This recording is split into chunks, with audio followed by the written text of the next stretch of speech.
All right, so today we're moving on to Alice Neel, Neel. Alice Neel painted portraits. She was born in Pennsylvania, and she lived from 1900 to 1984. And I guess you might say she experienced difficulties as an artist. She was in her 70s before she had her first major solo exhibition. And this is due at least in part to, or because of photography. After photography became regarded as an art form, portrait painting became less prestigious, less respected as an art form. And, well, art photography kind of took its place. So you can imagine that a portrait artist would have had a hard time finding acceptance. But the real reason I want to look at Neel is that I really find her style, she had interesting ways of portraying people. She combined some elements of realism. What's realism, Allison?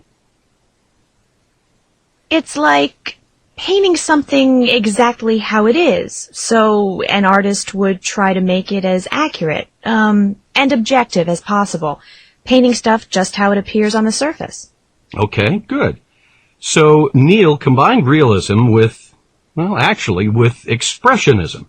And that is, we just covered this. It's into emotion, like artists are trying to, well, express themselves through the painting, right? Yep. The artist is depicting subjective emotions, showing the inner reality as interpreted by the artist, rather than the outward form. So the image itself might be distorted or exaggerated in some way. The expression overrides objective representation. Okay, so Alice Neel combined these two styles. Yes? How is that even possible? How can you portray something exactly as it is and at the same time distort it with emotions? I don't get it. All right, good question. It's actually a good lead-in to some of the techniques that Neel used, that she employed to bridge that contradiction. In a minute, I'll show you some of her portraits, and I'll want you to notice a few things about them. First, Neel's use of bold color, all right? You'll see she uses color to convey emotion and feeling. Like the subject's clothing, for instance. It appears brighter than it really is. And the subjects, the people being portrayed, Neel paid special attention to faces. The way she paints the eyes and how the faces are portrayed, these are quite realistic, like the realists were. But another thing Neel did was use elongated, sort of stretchy figures. But didn't a lot of expressionist painters do that? So really you're saying that Neel's techniques were similar to what other artists were doing. What was it that she did that was, like, all her own? Okay, well, I think it has to do partly with the way she combined these techniques.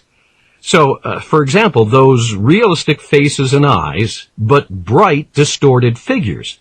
It's a mix.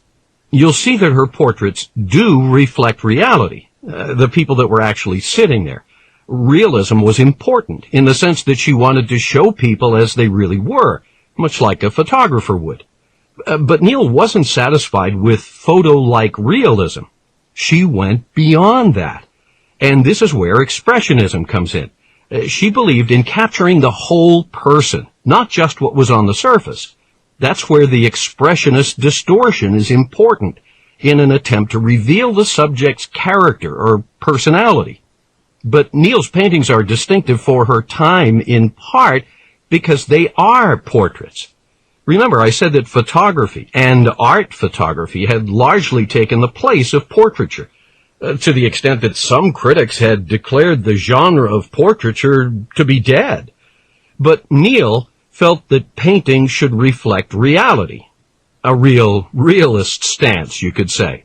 And to her, individuals, people, best reflect the reality of their time, of the age that they live in.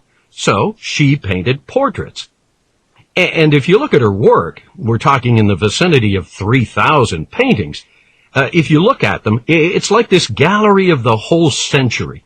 An enormous range of subjects. Families, women, children, artists, people in poverty.